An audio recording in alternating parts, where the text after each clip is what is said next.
साथियों नमस्कार। मेरा अभिवादन स्वीकार कीजिए। मैं Arvind Vishwakarma national need party से। साथियों, आज मैं जिस विषय की ओर आपका ध्यान आकर्षित कराना चाहूँगा, दरअसल वो विषय बहुत गंभीर है।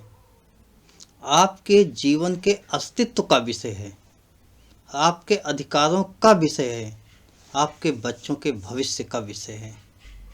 विषय इतना गंभीर है, अभी आप ये समझ लो कि मोदी जी ने, देश के प्रधानमंत्री मोदी जी ने जिस तरीके से 370 का जुमला फेंक दिया, 370, तो 370 आप लोगों के दिमाग में नाच रहा होगा, क्योंकि 370 एक विशेष धारा थी, विशेष उपबंध था जम्मू कश्मीर के संबंध में।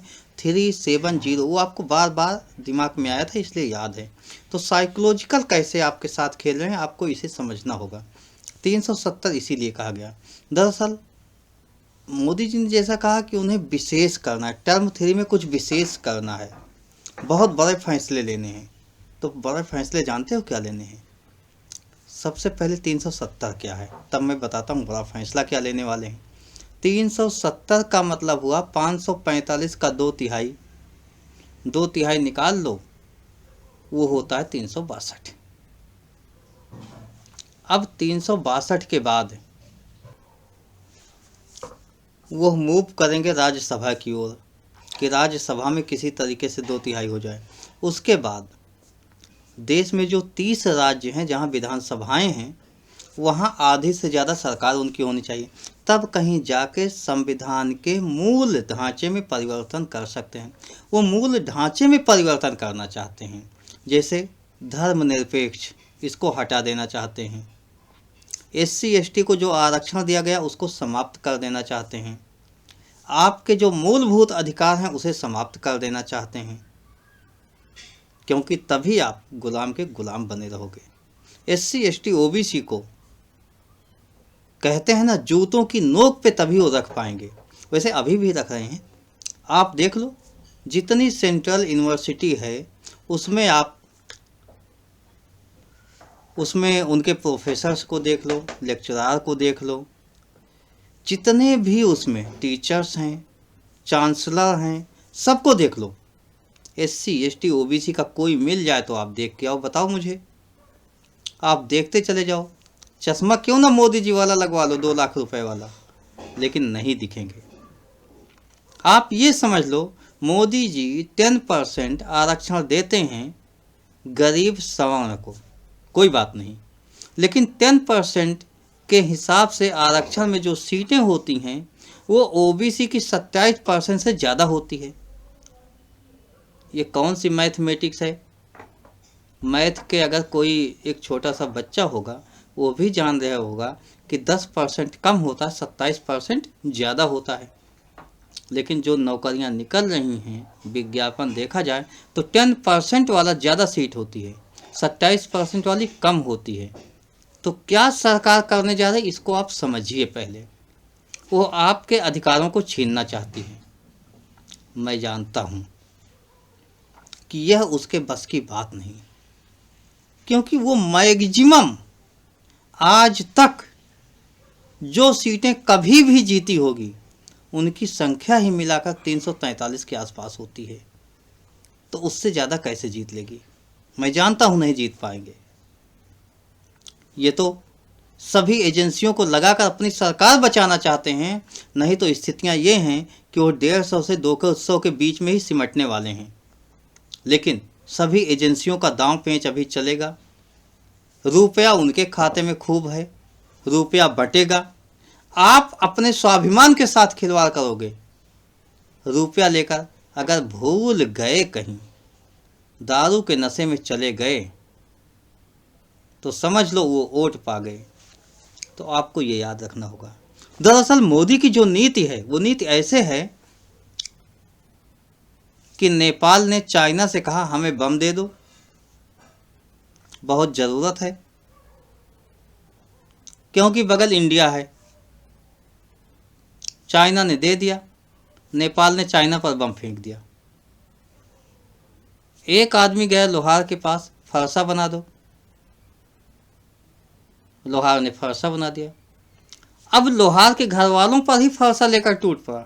वो हाल मोदी जी की है। यानी आपसे वोट लेंगे, आपके अधिकारों को ही कुंद करेंगे, आपके अधिकारों को ही छीन लेंगे। आपके अधिकारों को छीनने के लिए आपसे आपका मत चाहते हैं। इस बात को आपको समझना होगा। आपके मूलभूत मुद्दों पर मोदी जी कभी बात नहीं करते। मैं दावे के साथ कह सकता हूं, आप स्वयं ध्यान दीजिए, मेरी बात पर न विश्वास कीजिए, मीडिया की बात पर न विश्वास कीजिए, किसी की कही हुई बात पर न विश्वास कीजिए।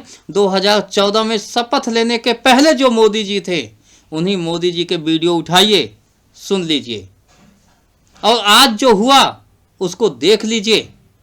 आपको पता चल जाएगा कि मोदी जी ने कुछ भी नहीं किया आपके लिए। जितने भी वादे किए थे कुछ भी नहीं किया। बस वो केवल सपना दिखाते हैं। 2047 में आप विकसित भारत के नागरिक होंगे। विकसित भारत के नागरिक होने के लिए आप जीवित रहोगे कि नहीं, इसका पता नहीं। आपको 2 वक्त खाने के लिए रोटी मिलेगी कि नहीं, इसका कोई पता नहीं, लेकिन आप विकसित भारत में रहोगे। हाल वही है ना कि आप चल नहीं पा रहे हो। चलना आपका मुश्किल है, दूभर है, लेकिन बताया जा रहा है कि वो तालाब है, उसको जब पार करके जाओगे, हीरे जवाहरात के बिल्डिंग मकान सब कुछ आपके लिए हैं, राजकाज सब आपके लिए है, सब कुछ आपके पास उपलब्ध है। आप वहाँ तक पहुँचोगे कैसे, उसकी चर्चा नहीं हो रही। बस वो सामने दिख रहा है, चले जाओ, मिल जाएगा। वैसे ही 2047 दिख रहा है। आज आप ईमानदारी से सोच कर देखिए कि आप अपने बच्चों को बेसिक शिक्षा भी नहीं दे सकते हो, क्योंकि स्कूलों की फीसों को महंगा कर दिया गया है। तो मूलभूत सिद्धांतों पर मोदी जी काम नहीं कर रहे हैं। और 370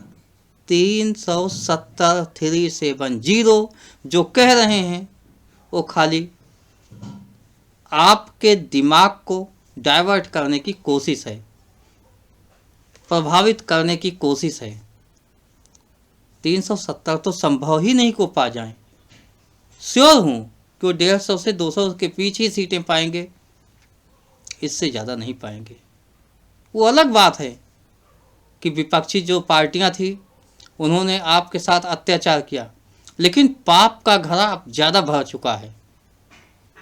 हम भारत के नागरिक मजबूरी में एक को चुनते हैं, एक से ऊब जाते हैं तो दूसरे को लाते हैं, दूसरे से ऊब जाते हैं तीसरे को लाते हैं। ऐसी स्थिति को बदलना होगा।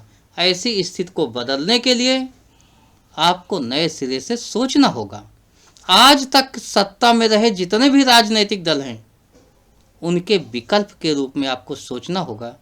नई राजनीतिक व्यवस्था का सूत्रपात करना होगा, और उसके लिए आपकी जो नीड है, उसी नीड के लिए नेशनल नीड चाहिए, और नेशनल नीड पार्टी चाहिए आपको।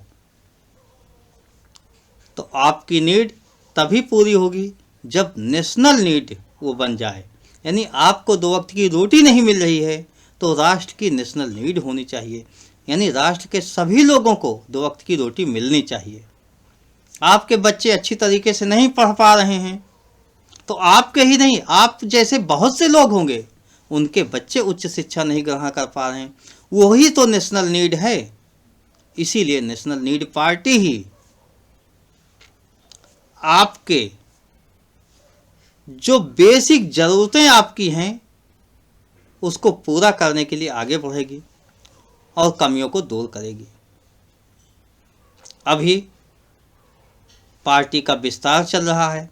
मैं मानता हूं कि समय लगेगा, लेकिन अपने मत का उपयोग आप बहुत सोच समझ कर कीजिएगा। बहुत सोचिएगा, अच्छी तरीके से समझिएगा, उसके बाद कीजिएगा। निश्चित ही मैं दावे के साथ कहता हूं, आपका मत बहुमूल्य है। उसे ऐसे कूड़ेदान में मत फेंक दीजिएगा। अपने बच्चों के भविष्य को एक बार देखिएगा। मत देते समय जब जाने लगो, घर के परिवार के बच्चों को, महिलाओं को, बुजुर्गों को, आपके यहाँ पढ़ा लिखा जो बेरोजगार है, उसके चेहरे को देख लीजिएगा, और तब जाइएगा मत पेटी में अपना मत दीजिएगा। किसी के बहकावे में मत आइएगा। धन्यवाद। जय हिंद, जय भारत।